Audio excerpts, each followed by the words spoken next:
Hello, my name is Braden and today I want to talk to you about something that I feel is very near and dear to my personal heart, and it's the reason that I chose to include it in my research study, and that is helping students with autism spectrum disorder deal with frustration, deal with anger in the classrooms and in their everyday lives, with teaching them calming strategies to deal with that frustration and anger in their lives. The basis for my research study I found is that we oftentimes can teach our regular education students calming strategies, teach them ways to handle frustration and anger, but we don't oftentimes, and what I've seen, teach that to our autism spectrum disorder students. And so I wanted to find a way and see what was out there to be able to do that, to move that over from one area to the other. And I went through this training with my job in pre-K this year called Conscious Discipline. I didn't put this in my actual research paper, but Dr. Becky Bailey is the creator of Conscious Discipline, and that's where I got the overall idea of this from. And so I give her all the credit. Dr. Becky Bailey with Conscious Discipline, she's amazing. But I wanted to see what other calming strategies were out there and what other ways we could transfer that over from one area to the other. So where do we start with that? Where do we begin? And the thing is, when you talk about frustration and anger in the classroom, and you have meltdowns because of that, it often takes away from your learning, which we obviously don't want to happen as teachers. We want to spend as much time learning and teaching as possible. And so the first thing you want to do when you're thinking of how to correct that, how to prevent that, is to just do that. Prevent it. If you can prevent the meltdown, prevent the frustration as much as possible, obviously, you want to do that. And so you need to start with the structure, routines, and placement of your room. This is backed up in a lot of research. There's a lot of books written about it, a lot of articles written about it, and it talks about the structure of your room, the routines of your room. And those are two different things. When it talks about the structure, it's talking about how your room is set up, the lighting, the space of the furniture, things like that. Is it a calm feeling when you walk into your room, or is it very abrasive and the lighting is very abrasive and it's cluttered, it's not calming, it gets you anxious when you walk in? That's obviously something you need to look at. You need to look at how to make your room more calming. And a lot of special education teachers, when they work, especially with students with autism, they know that, they're aware of that, and they do take steps to make the rooms more calming. So that's the first step, is you want to make your room more calming. Another step that you want to talk about is the routines of your day. Just like me, and just like you, I'm presuming, we all like our routines. We don't like for our schedules to be messed up. It gets us anxious, and so we know if it gets us anxious, it's also going to get our students with ASD anxious. And it's get them frustrated because they don't understand as much as we do. And so we want to avoid that as much as possible. Obviously things are going to happen, and things are out of our control are going to happen. But as much as possible, we want to keep our rooms and our routines, our schedules the same.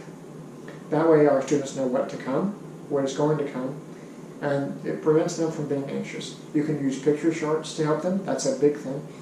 Picture schedules, picture charts are going to be very beneficial to your students with ASD and keeping them calm and keeping them knowing what is going to come next. After you've looked at your room and your routines, you want to look at triggers. Because once you've got your routines, your room set up, you need to be able to identify what other triggers might set your students into a frustrating situation. We all have triggers, things that trigger anger, emotions, and sadness. And so we need to be able to identify those in ourselves, as well as to help our students identify those in themselves. If we can identify the triggers, we can know what to avoid, because prevention is oftentimes the best medicine. So if we can avoid the triggers altogether, then we don't even have to get to the frustrating situation, which is exactly what we want, because frustrating situations and meltdowns from those can prevent learning. And that's what we want to avoid. We want to be able to learn as much as possible. So once we've identified triggers, We need to make sure that our kids know that as much as possible we can communicate about those. Communicate about our feelings and our triggers. Now, with our feelings, we need to oftentimes teach our students, and this is another strategy, we need to go to teach our students what feelings are. A lot of times they don't know. They don't know that what this feeling inside them is. They can't communicate to us because they don't know what it is. And so we need to teach them what anger is. We need to teach them what sadness is, what anxiousness is, what frustration is. All of those feelings that might lead them into a meltdown, we need to teach them what those are so they can communicate to us, hey, I'm feeling angry, I'm feeling anxious, I'm feeling frustrated. If they can communicate, we need to have them be able to communicate those feelings to us and to each other. Now, we need to make sure that they know that they aren't going to be penalized for that. Now, when you're setting up, I'm going to talk about this for just a minute because this is a big piece of research that I found. When you're setting up your room, there's a good place to have in your room, and it's known by many different names depending on what research you look at, and it's called a safe space. It may be called a safe place, a safe space, just a part of your room where students, when they feel these feelings coming on, they can go to without fear of punishment, without fear of repercussions, where they can go to and just relax. Get away from whatever stimuli that's coming into them that's making them feel frustrated. It gives them a chance to get away. Maybe you have some calming music in there, some pillows that they can sit on, some calming pictures to look at. Just a place for them to calm. Maybe you have a picture of their parents or their friends or something that would keep them calm. And also, it would be a good idea, as talking about feelings, to have a place for them to look and see the feelings. And so that way they can, if they can't or having trouble communicating what feeling they're feeling to you, maybe they can point at a picture and show you what feeling they're feeling. Now, once they're frustrated, and we've gotten to that point, we've identified the triggers, and we know all that, but something happens, and they get frustrated. Then what? There's a lot of strategies out there to teach them that can actively calm them. One of the biggest I've seen in a lot of areas of research is that of deep breathing. And there's a lot of techniques out there for it. There's a lot of different ways to do it. But it's been proven by research over and over again to be effective. When you can take a minute and pause and breathe in and then back out, it teaches you to calm. And it helps you to calm.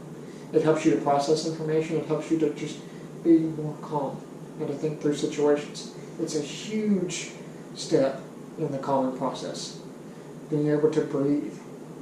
And that's another area where they can use that safe space to pause and breathe. Now, another thing you need to think about is, when you're thinking about calming strategies, is movement. Stress is a huge impact on these situations. It can lead to meltdowns, it can lead to frustrations and tenseness, and it affects our brains and our muscles. And so movement is a big way to relieve stress. And so things like yoga, things like stretching, those kind of movement activities that we can do with them, and there's a lot of techniques to that too. There's a lot of different ways you can do it. Most types of movement are a great strategy to help our students relax and calm.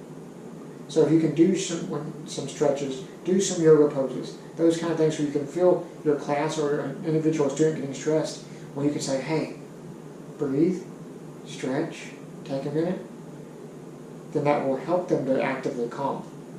Now obviously with students with ASD, with autism, wherever they are on the continuum, that might look different for them than it does for somebody else. One student in your class might need it a little bit different than another student. And you're going to know those needs as a teacher. And so find out what works. Find those strategies.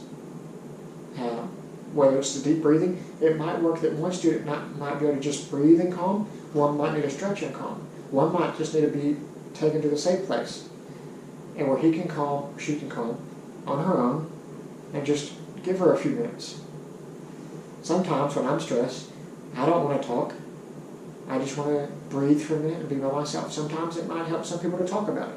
So it's finding what strategy works for each student.